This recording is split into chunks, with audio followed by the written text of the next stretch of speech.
You think you know Snow White, the innocent princess, the 7 lovable dwarfs, the poisoned apple, and true love's kiss.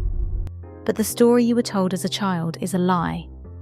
It is a sanitized fantasy designed to shield you from a truth so disturbing that even the Brothers Grimm tried to soften it.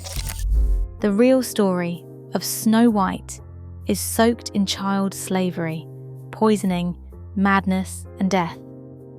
What you are about to discover will forever change how you see this innocent fairy tale. Chapter 1. The Real Snow White. Let me take you back to 16th century Germany, to a young countess whose life would inspire one of the darkest tales ever told. Her name was Margaretha von Waldeck, born in 1533 in Bad Wildungen. She was indeed beautiful. Contemporaries described her as having skin white as snow and lips red as blood. But her beauty would become her curse. Margaretha's father, Philip IV, ruled over a region that held a terrible secret. Deep beneath the earth, in the copper mines of the German mountains, children were dying. But I'm getting ahead of myself. First, you need to understand what happened to Margaretha. At 16, she was sent to the Brussels court, where her beauty caught the eye of the future Philip II of Spain. Here's where the fairy tale begins to crack. Margaretha was not persecuted by a jealous stepmother. She was likely murdered by political rivals. Spanish nobles, fearing her Protestant influence over their Catholic prince, may have slowly poisoned her.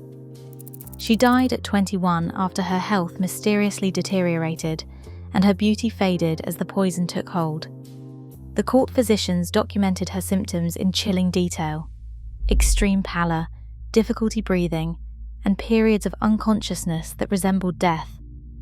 One physician wrote that the young countess fades like winter snow in spring, yet no remedy proves effective.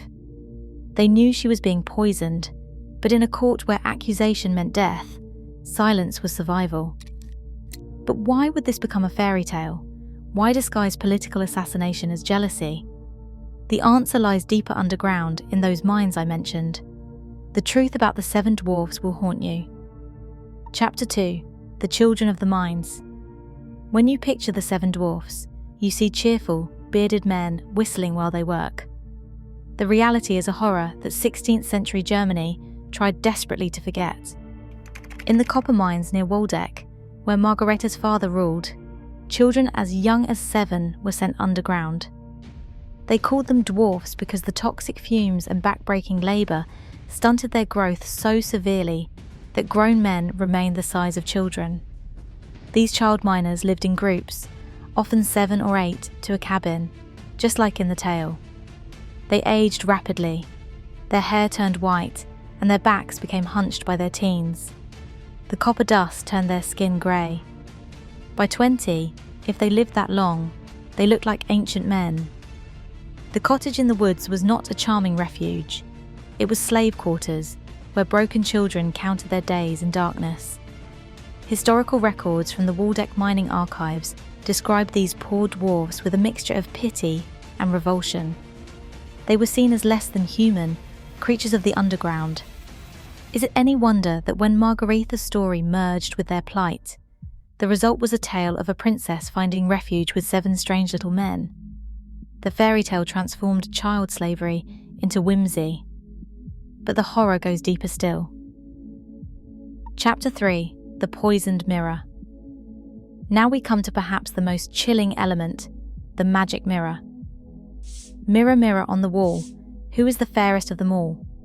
In the Waldeck Museum today, you can still see mirrors from the 1500s produced in nearby Lohr and Maine. These were not ordinary mirrors.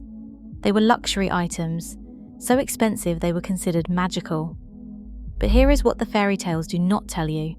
These mirrors were made with mercury and arsenic. The mirror makers of Lohr, working with these toxic materials daily, often suffered from what they called mirror madness. Prolonged exposure to mercury causes hallucinations, paranoia, and violent jealousy, exactly the symptoms displayed by the evil queen. Those who owned these mirrors and gazed into them daily were slowly poisoning themselves. The magic mirror that seemed to speak to the queen may have been mercury-induced psychosis. But the mirrors held another secret. The phrase inscribed on many Lohr mirrors reads, "Amor propre," meaning self-love. These were not just reflective surfaces, they were symbols of vanity taken to a deadly extreme. The evil queen's obsession with beauty was not simply character development, it was a warning about the literal toxicity of vanity. Think about it. A stepmother slowly going mad from mercury poisoning, becoming obsessed with her reflection, seeing threats everywhere. Historical records from Lohr describe several cases of noble women who became mirror-sick, paranoid, violent, and obsessed with imagined rivals. One duchess reportedly had all the young women in her court sent away because she believed they were stealing her beauty. Sound familiar? The Lohr archives contain a particularly haunting account from 1547 about a noblewoman who claimed her mirror whispered secrets to her. She would spend hours each day conversing with her reflection, and she eventually ordered the execution of 3 servant girls she believed were stealing her youth through witchcraft. Her diary, discovered after her death from what we now recognise as acute mercury poisoning, reveals a gradual descent into madness that parallels the evil queen's storyline perfectly. The fairy tale was not inventing a magical villain, it was documenting a medical tragedy. Chapter 4. The Hunger for Innocence. This is where I must warn you, what you are about to learn is the most disturbing aspect of Snow White's true origins. In the earliest versions of the tale, before the Grimm brothers sanitized it, the evil queen does not just want Snow White dead, she wants to consume her. In Giambattista Basile's 1634 version from Italy, the queen orders the huntsman to bring back the young girl's lungs and liver, not as proof of death, but to eat them. She believes consuming the girl's organs will transfer her youth and beauty to her. This is not fantasy, it was a real belief in medieval Europe.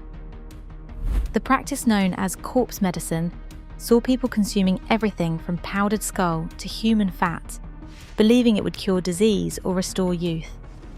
The queen's cannibalistic desire represents something even darker, the literal consumption of innocence.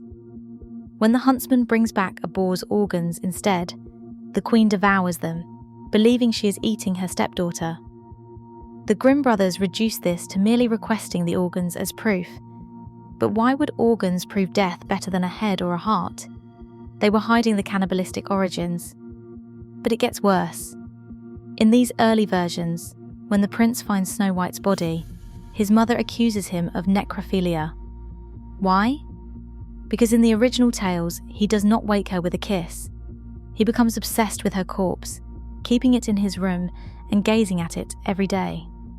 Only when a servant, exhausted from caring for a dead body, strikes the corpse in frustration, does the apple dislodge and Snow White awaken. The phrase "true love's kiss" was invented to hide this necrophilic obsession. Chapter 5. The Apple of Truth.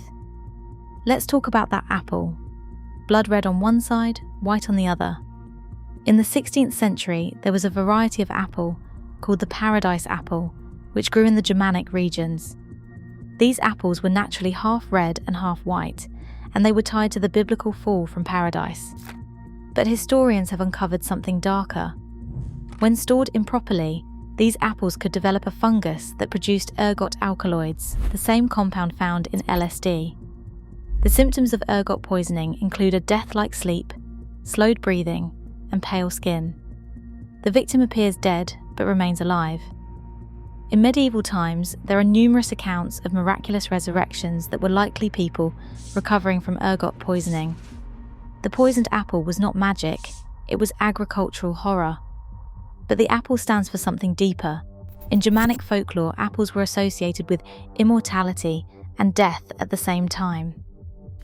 The goddess Eden kept apples that gave the gods eternal youth, but mortals who ate them incorrectly would fall into an eternal sleep. The red and white apple given to Snow White symbolizes this duality, the promise of eternal beauty and the threat of eternal death. Chapter 6. The Glass Coffin's Secret. Why glass? Of all the materials for a coffin, why did the dwarfs choose glass? The answer lies in a disturbing medieval practice called sacred display. In the Catholic regions of Germany, the bodies of young virgin saints were displayed in glass reliquaries. These sleeping saints were believed to be incorruptible. But here is the dark secret. Many of these bodies were artificially preserved using arsenic and mercury, the same poisons associated with the magic mirror. The incorruptible saints were actually slowly mummifying from toxic preservation. The 7 dwarfs placing her in the glass coffin takes on a new meaning when you remember these were child miners, familiar with toxic metals. They were preserving her the only way their poisoned world knew how, through chemical mummification. Chapter 7. The Price of Happily Ever After. So what happened to the real Snow White, Margaretha von Waldeck? Historical records show she died in 1554, likely poisoned. Her death was officially attributed to illness, but letters from the Spanish court suggest otherwise. One diplomat wrote that the German beauty had been removed from consideration. Removed, not died. But here is what should truly disturb you. Everybody knew. The child slaves in the mines, mercury-mad nobles, and political assassinations were all common knowledge. The fairy tale did not emerge to preserve history, it emerged to rewrite it.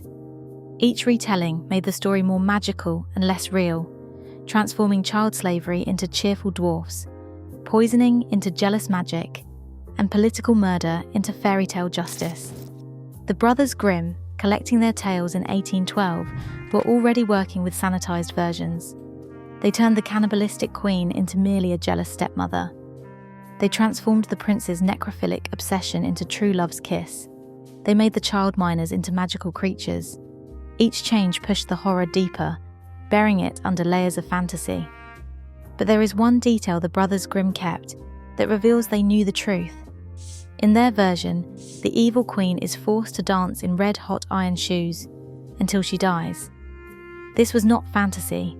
It was a real execution method used in medieval Germany for women accused of witchcraft or murder. The brothers were telling us that the evil queen was real, her crimes were real, and her punishment was real.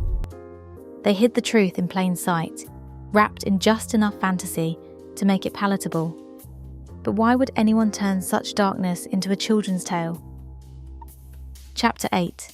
The Dark Purpose of Fairy Tales. Here is the truth about fairy tales that no one wants to admit. They were never meant to entertain children. They were warnings, wrapped in fantasy to make them palatable. Snow White was not teaching children about true love. It was warning young women about the dangers of beauty in a world where jealousy could literally kill you. Every element of the true Snow White story reflects real horrors of medieval life: child labour, poisoning, political assassination, and the dangerous intersections of beauty and power. The fairy tale did not create these elements from imagination. It transformed real suffering into manageable metaphors. Chapter 9. The Mirror's Final Reflection. So now you know the truth. Snow White is not a tale of innocence triumphing over evil. It is a historical horror story, dressed up in magic to hide its traumatic origins. Margaretha von Waldeck died at 21, murdered for her beauty and political value. Countless children died in mines, transformed into dwarfs by folklore to ease collective guilt. Noble women went mad from mercury poisoning, their paranoia rewritten as magical jealousy. The next time someone mentions Snow White, remember what lies beneath the fairy tale facade. Remember the child slaves called dwarfs. Remember the poisoned mirrors and the corpse medicine. Remember that every once upon a time is built on someone's real suffering, transformed into fantasy because the truth was too terrible to tell. But perhaps most disturbing of all is this: we still do it. We still take horror and package it as entertainment. We still transform tragedy into consumable stories. We still prefer the lie of happily ever after to the truth of what human beings do to each other. The magic mirror in Snow White asked the wrong question. It should not have asked who was the fairest. It should have asked, mirror, mirror on the wall, who's the most human of them all? The answer, reflecting back through centuries of hidden horror, might be too terrible to bear. Because the most human of them all is the one who takes unspeakable tragedy and transforms it into a bedtime story, who looks at child slavery and sees 7 cheerful dwarfs, who watches a young woman die from poison and imagines true love's kiss. That is the real dark magic, our endless ability to transform horror into happily ever after. And that is the most disturbing truth of all. If you think Snow White's transformation from political murder to fairy tale is disturbing, you are not ready for Jack and the Beanstalk. It is based on child sacrifice, cannibalism, murder, and freedom.